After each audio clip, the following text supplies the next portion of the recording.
Hi there. So yeah, I've been thinking a lot about attachment and detachment.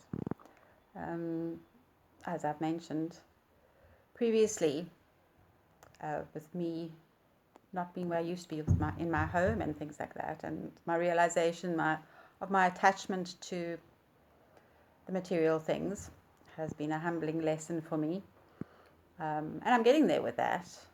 Um, yeah, it's sure I'd still like to have my own pretty space and things like that, but simple stuff. But I was really thinking more about detaching from people. And it's not always an easy thing to do. You have people that come into your lives, go out of your lives.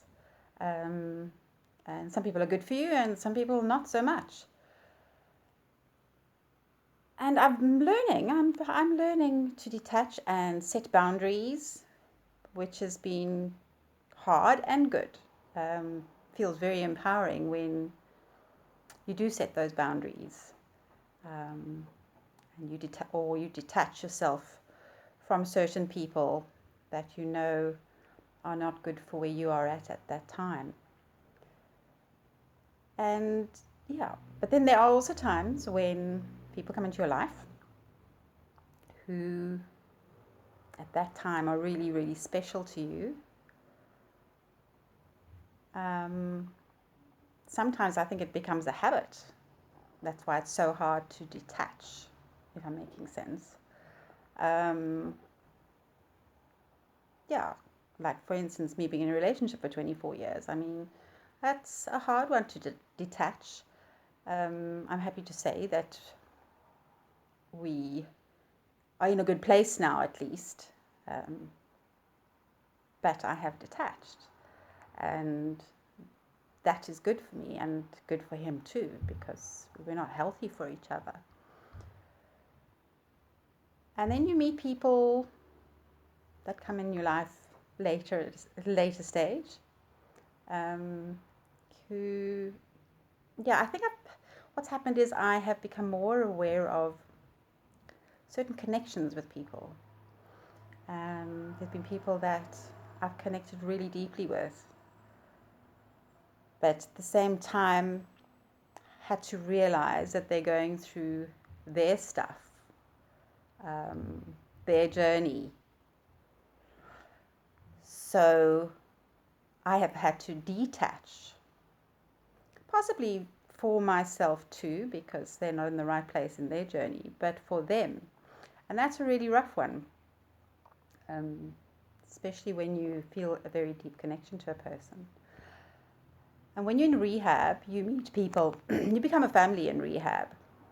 Um, and yeah, especially when you've 3 months or more, you've lived together, you want them to be part of your lives. But when you come out of rehab, it's different because everybody's got to continue with their lives and do sort of get back into the stride of things.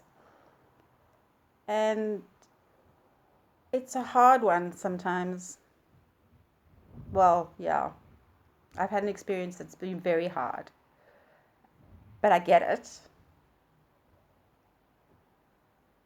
Yeah, sometimes people are just not meant to be in your life at a certain time, and they've got to kind of hand that over to God, I guess, to the universe, hand it over to Source, and allow things to happen the way they're meant to. Which is not always easy for me because I find I want to say exactly what I feel and what I'm thinking, and people aren't always ready to hear that. So you've got to take that into note. It's like speaking my truth. People aren't always ready to hear your truth. So sometimes you've got to filter it, I guess, to a certain extent. I think that's what's so great about this platform. You can turn me off if you don't want to hear what I'm saying. So that's pretty fucking cool, actually. So, yeah, that's what I was thinking about. Well, yeah, this morning, amongst a lot of other things. But thought I'd share that. Love you all. Lots of love and light.